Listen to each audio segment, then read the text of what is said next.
What's up, math scholars? We're making a video on day 2. My smartboard is misbehaving when I just go to scroll. So I'll be walking over to my computer to scroll a bit today. Who's excited?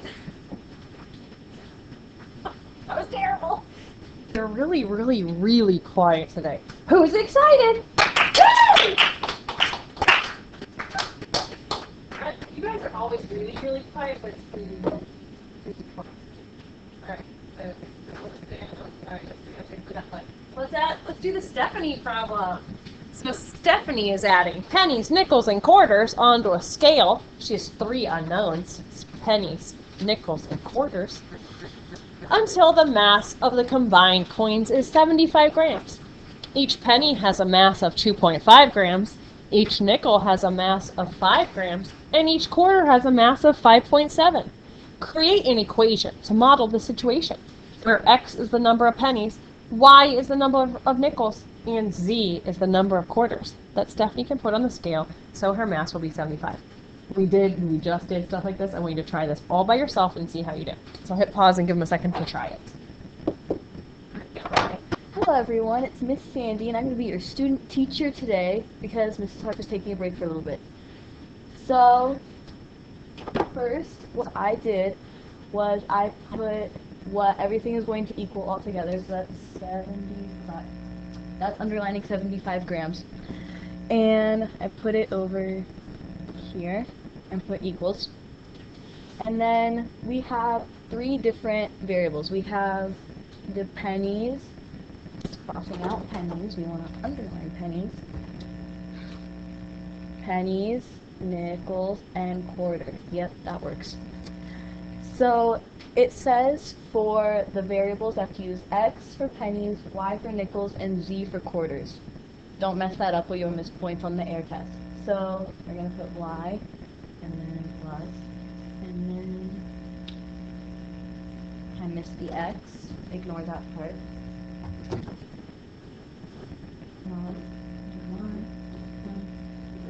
Okay, and now we're going to move on to the grams part. So it says the pennies are 2.5 grams, so we're going to put that here. And then the nickel is 5 grams, put that there. And then the quarter is 5.7, that's a really ugly 5, but we'll go with it. And we're done. Any questions? Any questions, class? Hello, people watching the video. Go ahead and try this problem by yourself and either use elimination to solve the system of equations or use Desmos. Hello, people in the video. We're going ahead and put this in Desmos.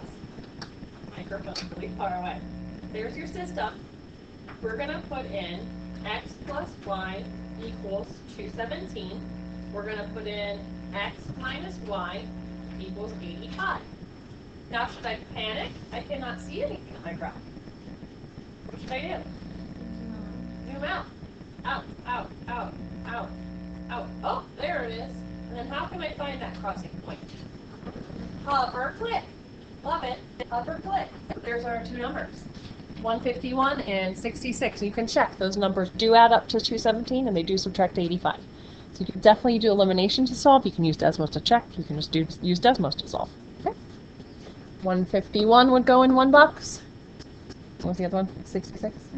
66 would go in the other box. You just type them in the boxes. Okay. Ooh, right, Jacob. Jacob is 3 years older than Sarah. Put that into an equation for me for 1 second. Jacob is 3 years older than Sarah. How can I write that in an equation? Yeah.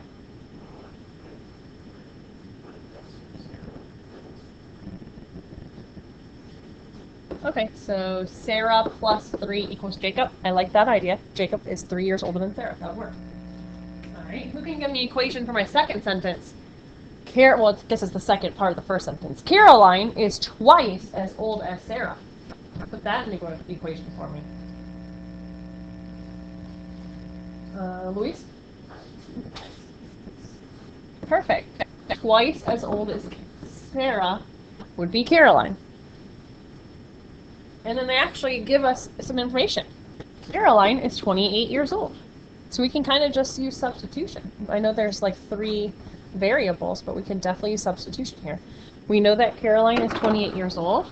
I could put a 28 in, oops, wrong place. I could put a 28 in for C in this equation. So that would mean that 28 equals 2 times S. Divide both sides by 2, and that can help you discover that Sarah's 14 years old. Okay. And then you could put the 14 in for S up here, and get that 14 plus 3 is 17, therefore Jacob is 17 years old. Now if you got that answer without doing all the equations, that's great too. I was just showing you the algebra way to do it. Alright, what is up next? Oh, this is great. So on the computer, they are tested on the computer, of course. There are these little buttons all around that you can use on different problems. On this particular problem, they want you to use the button called add an arrow to actually draw in a line. So that'll be interesting. You'll get a chance to practice that next week. Then they have an add a point button where you'll be able to add a point. So let's read to see what we're doing on this one. The graph of x plus y equals -9 is shown. Use the add the arrow tool to graph the equation y equals 2x plus 3. So we're just going to graph it by hand right now. So let's go ahead and do that. Where would I start the equation, the line for y equals 2x plus 3? If I was graphing it by hand, where would it start? The y-intercept of 3. Perfect. So everybody make a dot at 3. And then show me with your slope arms what our slope's going to look like. What's the slope of 2 look like? Up the hill from left to right. So the slope is 2 over 1. So up 2, right 1. Up 2, right 1. Up 2, right 1. Down 2, left 1. Down 2, left 1. Down 2, left 1. You have to make it really straight because we want to know that they cross. I think I just found where they crossed. So that's what you would want to do. You would want to add a line, and you want to make your line look like this. And then it says use the add a point tool to plot the solution. So I think you'd click add a point, and you would put a point here. And that's the solution. Now, if you're not positive the coordinate of that solution, could you use Desmos to help you out with this? Absolutely. Let's try that real quick. I'm going to go into Desmos. Clear out my old stuff.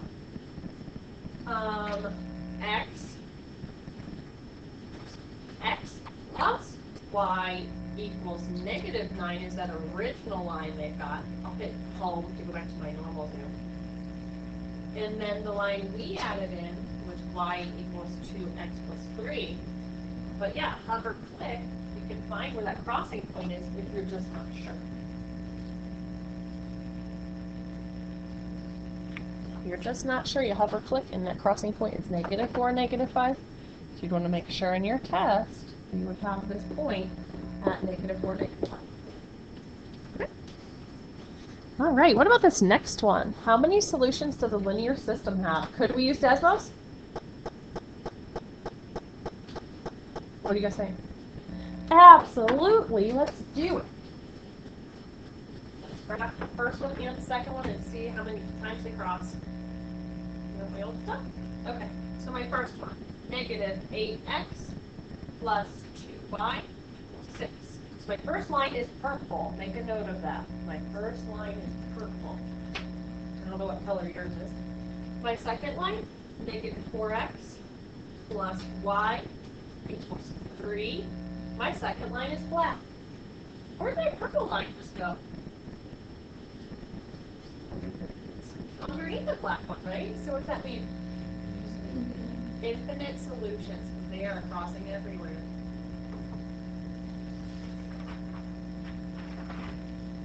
All right, I want you to do that next one as homework. It should look familiar, but it won't tell you to do it one more time. So mark that next one as homework. We are now going to review mean, median, mode, range, quartiles, and all that fun stuff from chapter 10. So, a median, this is just a funny rhyme. Hey diddle dee diddle, the median is the middle. You add then divide for the mean. It's the average. The mode is the one that appears the most. That doesn't rhyme. And the range is the difference between. All right. Anyways, so you add up the ones that Desmos can do for you is mode, median, mean, and standard deviation. For some reason, I was thinking mode did not work when we did this in first period, but we'll try it in case I'm remembering wrong. Okay. I have some data here we will be using. Mrs. Harp grew pumpkins with these weights last year. Find the mean, median, mode, range, standard deviation, Q1 and Q3. So this data set is not in your packet. So I'll maybe just jot it down on the board for you. So when I go off my slide, you can see it. 12, 13, 13, 50, 75, 85, 985. Let's just list out a few things we can get real quick just by glancing. What's the mode? Most often appearing number. Very good. What's the range? Largest minus smallest. 985 minus 12. 973. What's the median? You can get that relatively quickly by looking for the center number. You see it? Very good. So median is 50. That kind of splits my data into an upper data set and a lower data set. The median of the lower data set is your Q1. What would that be? 13. The median of your upper data set is your Q3. What would that be? This is called a lower quartile, and this is called an upper quartile, if you would see those words in test. What else? I'll probably just do the rest in decimals, sound good? So the mean, and then the standard deviation. All right, so let's get into our decimals. We'll do mean, okay? Mean, average. So you would type in mean and then parentheses. And now we can list up our data set. 12 pounds, 13 pounds, 13 pounds, 50 pounds, 75 pounds, 85, and then the price for the year, 985. So there's your average, 176. Okay? Let's just go back and change that word out front. I want to check if you can do mode. So you can't do mode. That was a mistake on the slides. You can do median. So median was 50. We had already solved that. And you definitely can do standard deviation. Must be typing it wrong. STDEV. I guess that must be one word. STDEV would be your standard deviation. Is that pretty much everything? Why is there such a large standard deviation, you know? That deviation's real big. You know what? Because we have an outlier. That 985 is such a large outlier.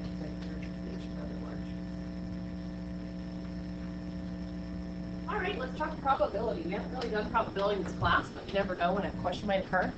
It's the number of occurrences over total. So what is the probability of randomly picking one of Mrs. Harp's pumpkins that I had on the list and randomly getting one that weighs 13 pounds? What did you say? 2 out of 7. Perfect. So the probability would be 2, because 2 weigh 13 pounds out of my 7 total pumpkins. And I want to talk about like decimals and percentages and all that stuff. If you would take 2 and actually divide it by 7, you get 0.2857.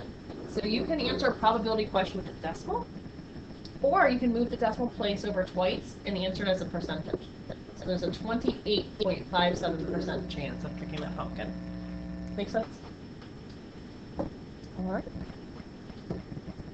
What's up next? Our sales data problem. Go ahead and try this one all by yourself, and then we'll check the answer, okay? Hello, people in the video. We picked D on the sales. There's a correlation, not necessarily a cause, one causing the other. All right, we are on the train problem. We've got 2 trains coming from Columbus, so go ahead and try this one by yourself.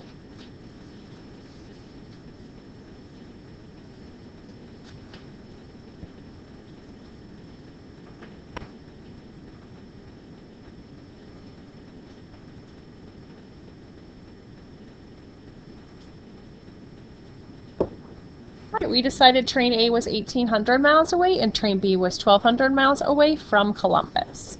And then in part B, we have 2 people arguing I guess my computer likes it if I use this dot button instead. Let's just go ahead and scroll down.